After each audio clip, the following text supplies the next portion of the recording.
pai estava a tirar um curso de espanhol e a minha mãe estava a tirar um curso de português. E um colega de curso do meu pai que tinha arranjado uns nomes de umas senhoras, de umas meninas espanholas que estavam a tirar português e que gostavam de corresponder. Depois foi lá visitá-la, a correspondência pelos vistos correu bem. A minha mãe escrevia belissimamente, e o meu pai também. Portanto, foi um amor epistolar. E a minha mãe veio para Portugal. Na altura foi para o Alentejo. O meu pai, para progredir na carreira, foi trabalhar para a Colónia Penal de Pinheiros da Cruz. Portanto, saiu de Madrid diretamente para o Alentejo profundo. E depois volta, vai viver num período intermédio em casa de uma irmã e acabaram por encontrar casa na Amadora. Portanto, na altura ninguém comprava casa, ou não era o comum. Alugaram casa aqui na Amadora e pronto, e depois aí ficaram e ainda lá moram. E o meu avô às vezes vinha passar férias aqui com os meus pais e connosco. E então um dos sítios de passeio era aqui a Queluz. Íamos aonde? Ao ringue de patinagem. Foi uma época em que os títulos mundiais de patinagem, ok, patins, era Portugal, Espanha, aquilo havia uma febre, era mais que o futebol, não é? A patinagem. Então toda a gente tinha patins. Os patins, eu estou a vê-los, eram umas coisas, eram uns tamancos, não é? Quer dizer, inimaginável nos dias de hoje. Portanto, tinha uma parte de trás, tinha uma espécie de calcanhar, com umas rodas, depois havia um ferro que era extensível, ainda não tinha chaves, era com alicate, não é? E depois atava-se, punha-se por cima dos sapatos, não é? E tinha umas coisas de couro. Então a gente tinha patins. Então, espera lá, isto era desporto onde nacional. hoje é o Jardim Infantil. Exatamente, era um o Jardim de Central de patinagem. Queluz, ali junto à junta de freguesia. Da parte superior, onde era o... Exatamente. Era um ringue de patinagem. Todas as terras de Chita também tinha ringue de patinagem. A Amadora estava desativado, sei que o que estava... Eu tenho uma vaga ideia, mas eu devia ter 8 anos, para aí, não sei, não consigo precisar. Ok. Portanto, o Ricardo, vamos lá então ver. Faz a escola primária na Amadora, o liceu na Amadora, o liceu, que hoje é a atual escola secundária, não é? Mas... E vou estrear a escola secundária Amadora, que isto corresponde a um desenvolvimento aqui da cintura urbana, urbana e industrial de Lisboa, não é? Portanto, há a margem sul, mas há também na Amadora a Casa Serafam, não é? E portanto estas coisas crescem imenso, e há uma pressão pronto, porque há jovens, não é? Portanto, a Amadora como num edifício que já não existe, que era ali junto ao Parque Delfim Guimarães, que era uma secção do Liceu de Oeiras. Quando é que surge o liceu de Queluz? O Liceu de Queluz fez agora 50 anos, ainda como secção de Passos Manuel, e em 72, 73 já como autónoma, como na altura o Liceu Nacional de Queluz, que durou muito pouco tempo, porque depois no pós-25 de Abril a denominação liceu passou a ter conotações do antigo regime e passaram todas as escolas secundárias. E aqui passou a escola secundária número 1 de Queluz. Antes do 25 de Abril os turnos eram separados, as meninas e os meninos, e depois do 25 de Abril tudo isso se alterou. Acabarem com as faltas, passagens administrativas, ou mais ou menos. Mas começou-se também a namorar. Eram uns namoros inocentes, assim, umas mãozinhas dadas e uns beijinhos, mas com bastante intensidade, ou pelo menos com bastante frequência, a pessoa namorava muito. E isso é o contacto seguinte com Queluz. É que a Amadora era fraquita, tínhamos poucas medidas para namorar. E então, eu e mais alguns caixopes ali da Amadora vinhamos namorar aqui para o Liceu de Queluz. Okay. Tive uma série de namoraditas aqui em Queluz. Muito bem. O espaço privilegiado era atrás do ginásio, não é? A soldadesca punha-se de binóculos a ver a moto lá aos beijinhos. Isto para quem nos está a ouvir, que se calhar não está bem a perceber, como é que a soldadesca fazia? Porquê que a soldadesca fazia isso? O cartel dá para as traseiras do ginásio. Depois, também por essa época, que também correspondeu às pessoas começarem a passear, na adolescência, não sei muito bem porquê, havia muito menos parques urbanos e jardins, mas eu praticamente todos os meses vinha até ao Palácio de Queluz. Eu lembro que a entrada era 2,50 escudos, que era uma coisa que mesmo para o orçamento curto de um estudante era razoável, isto com visita guiada ao palácio. E depois havia os jardins, que de vez em quando ia visitar, eu já conhecia a história lá dos guias toda de cor e salteado, porque a cabeça era fresca na altura, mas por norma vinhamos aos jardins, já não me lembro se eram 5 tostões, se eram 15 tostões, os jardins, mas era assim muito barato.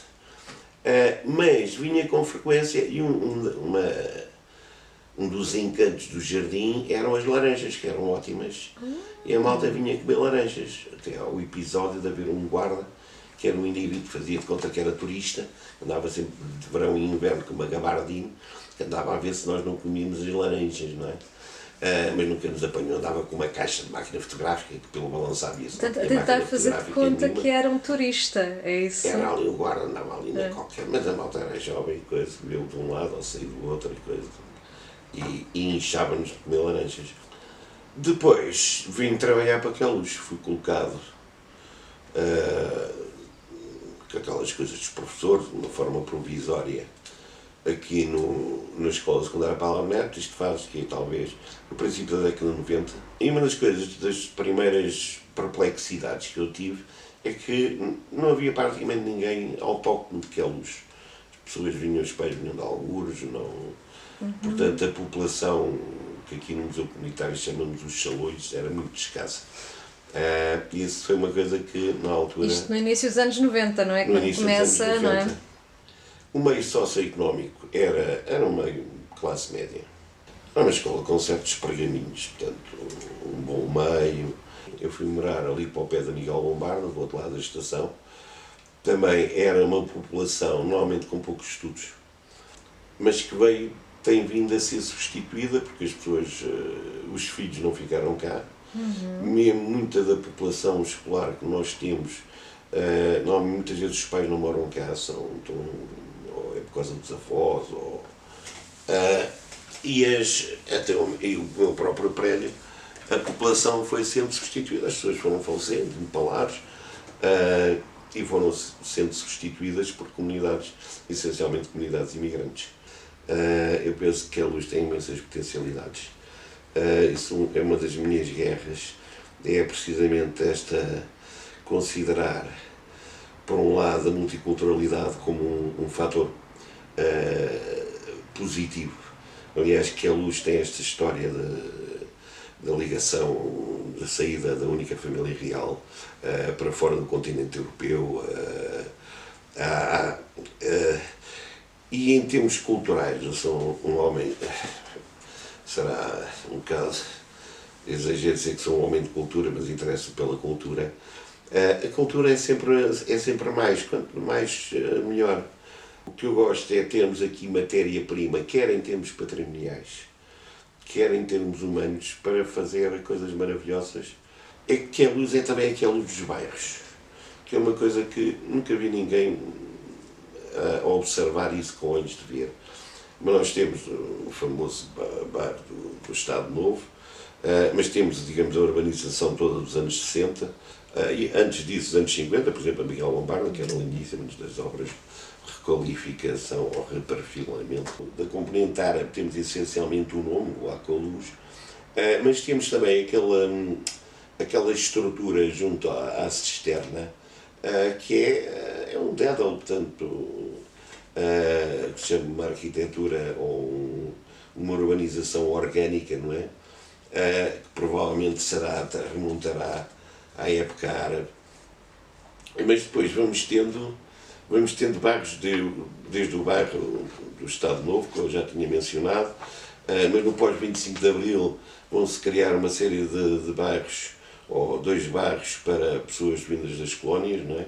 Um deles com poucas condições, são os impassos, por cima da estação, mas também um dos primeiros bairros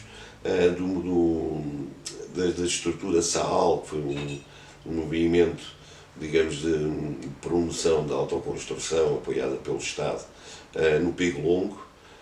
Posteriormente, em cooperativas, temos o Mirante, que é um caso muito interessante, porque em vez de terraplanar tudo, fazer tudo e plantar árvores novos, partiu da infraestrutura arbórea existente, não é? Que as boas práticas é pena, ele tem um centro comunitário que é pena estar emparedado, porque e nós precisamos precisamente para diminuir estas relações interraciais, nós precisamos de espaço de convívios que não sejam à porta das pessoas e infelizmente temos vindo a perder alguns desses espaços. Há uma personalidade que sei pouco, mas que é o engenheiro Francisco Lencastre de Almeida Garrett, criou uma coisa que na altura estava na moda, que era a Liga de Melhoramentos de Queluz, que depois deu a Liga dos Amigos de Queluz, que aliás tem um livro editado que ainda continua a ser uma súmula do conhecimento, e não há muito o lado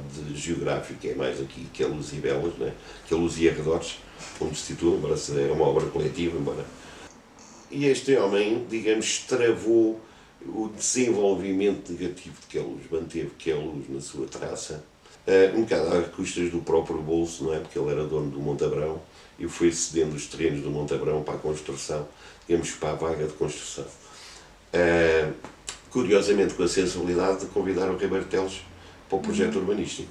Este homem foi, no pós-25 de Abril, como depois foi Presidente da Junta, no pós-25 de Abril foi desconsiderado, e depois entramos em roda livre com a destruição e construir casas despropositadas. Eu vejo Queluz como um diamante por lapidar.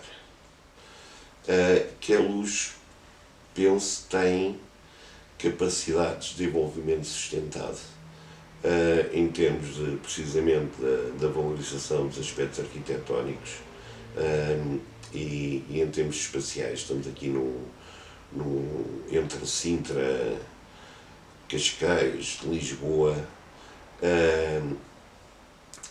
Temos a história do Palácio com um bairro popular e com um espaço onde podiam existir quintas, não só quintas pedagógicas, porque temos aqui também uma imensidão de escolas que não sabem o que é uma galinha, ou pensam que os ovos vêm das árvores, mas também em termos de mais-valia turística, porque nós hoje em dia temos essencialmente, sempre tivemos, não é, a caminho de Sintra, descarregam a Queluz, passam aqui meia hora e vão-se embora. E eu acho que seria desejável ter, por exemplo, aqui no bairro de Chinel, e já que este bairro foi construído para as pessoas do povo que trabalhavam no palácio, ver como é que essas pessoas viviam, quer dizer, reduzir a história à componente áulica hoje em dia não faz sentido nenhum. E também, eventualmente, ver como é que era a estrutura económica, que era essencialmente agrária. E, por outro lado, também nós temos aqui terrenos agrícolas do mais excepcional que existe em termos mundiais. Não há terrenos melhores que estes, e estão abandonados, estão a crescer erva, não é?